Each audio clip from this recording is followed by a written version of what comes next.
Olá meus amigos, tudo bem? Hoje vamos falar sobre a cirurgia de RTU de bexiga, que é a famosa raspagem na bexiga para o tratamento do câncer, tá? Para quem não sabe, o tumor de bexiga é um tumor muito frequente dentro da urologia e o diagnóstico e tratamento de 70% desses tumores é feito através da RTU, tá? Mas o que significa RTU? RTU é ressecção transuretral. Então é uma cirurgia que ela é feita sem cortes, é uma cirurgia que ela é feita pelo canal da urina.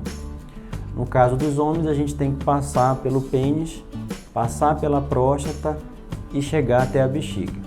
Na mulher, como a uretra é mais curta e obviamente não tem a próstata, então assim que a gente ultrapassa o canal da uretra, a gente já está dentro da bexiga, tá? A gente utiliza um aparelho especial chamado ressectoscópio.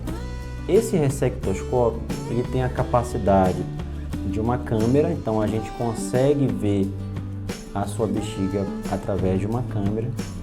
E ele tem um espaço chamado de canal de trabalho, por onde a gente consegue passar uma alça, que é um instrumento. Essa alça, ao mesmo tempo em que ela corta o tumor, ela consegue também fazer a coagulação dos vasos através de um bisturi elétrico. É uma cirurgia que ela precisa de um treinamento técnico, tá? O cirurgião precisa de uma certa experiência, porque o risco maior dessa cirurgia é ocorrer uma perfuração.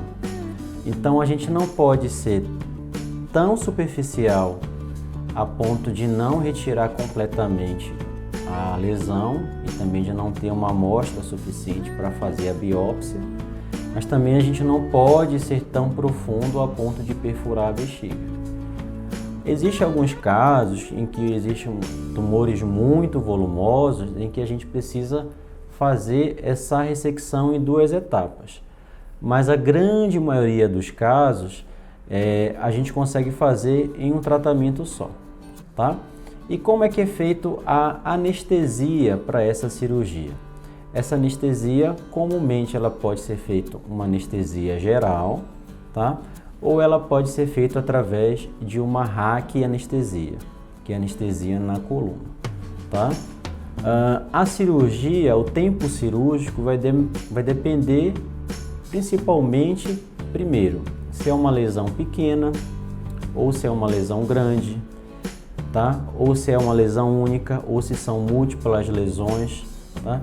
Porque quanto maior a lesão, obviamente, maior é o tempo cirúrgico. Mas a gente pode dizer que, em média, essa cirurgia, o paciente costuma ficar dentro do ato operatório em torno de 1 hora, tá? Após ter feito essa raspagem, a gente utiliza um material especial chamado de hélice. O que é esse hélice? Hélice é como se fosse um dispositivo em que a gente acopla dentro desse ressectoscópio, então a gente consegue fazer a sucção desses fragmentos.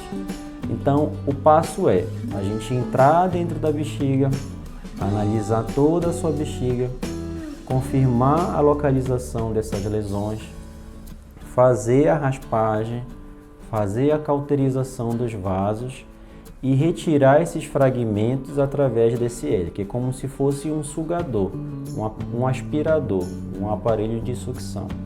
E todo esse fragmento que a gente aspira, que a gente resseca, a gente manda para o patologista. E aí o patologista vai fazer análise, vai confirmar se é um tumor maligno, se é um tumor benigno, até que grau de profundidade estava a lesão, tá?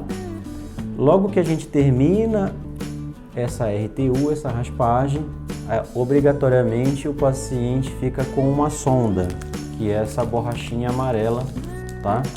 Essa sonda, ela tem a finalidade de lavar a sua bexiga. Por quê? Porque é muito comum que fique ainda um pouquinho de sangramento residual devido a essa raspagem, porque fica uma ferida ali aberta. Então, ocorre um pouquinho de sangramento. Então é muito importante que o paciente fique com essa sonda, tá? Para poder fazer a lavagem da sua bexiga e aí evite a formação de coágulos, que sem dúvida nenhuma vai prejudicar a sua micção, tá? E por quanto tempo fica essa sonda? Normalmente essa sonda fica em torno de 24 a 48 horas, tá? Que é o tempo suficiente para que a sua urina fique clara, tá? E no próprio quarto, antes da alta hospitalar, a gente retira essa sonda e normalmente em torno de 2 a 3 horas a gente espera que você tenha a micção.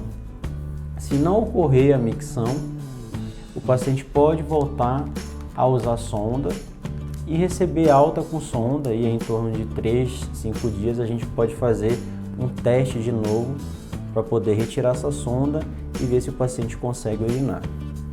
Em alguns casos, quando o tumor é muito volumoso, tá?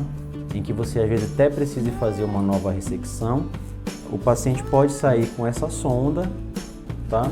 Mesmo que a urina fique clara no pós-operatório, tá? Porque a gente fica um pouco mais preocupado de ter microperfurações, e aí é muito importante que esse período de 3 a 5 dias deixe a bexiga bem vazia, facilitando a cicatrização, tá? E os cuidados pós-operatórios em casa, tá? Vamos aqui imaginar que você saia sem sonda, tá?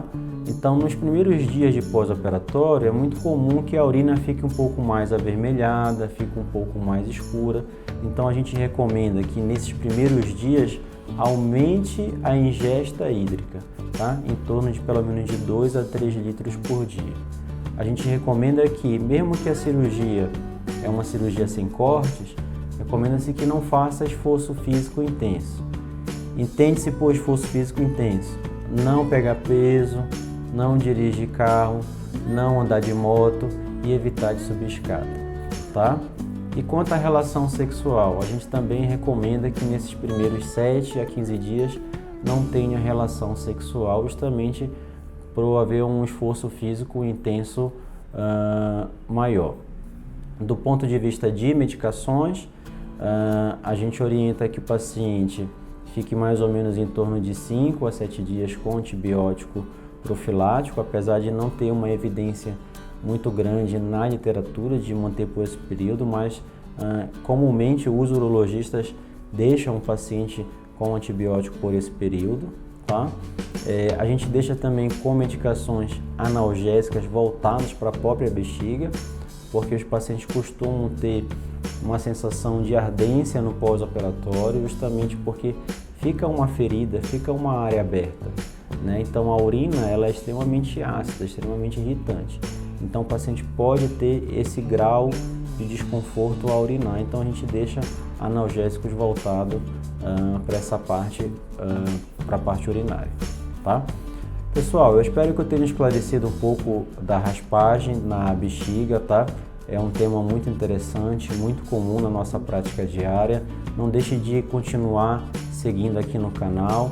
E se tiver alguma dúvida, pode deixar nos comentários. A gente tem a nossa página também no Instagram falando sobre câncer de bexiga, tanto câncer de bexiga invasivo como câncer de bexiga não invasivo, tá bom? Até o próximo vídeo, pessoal.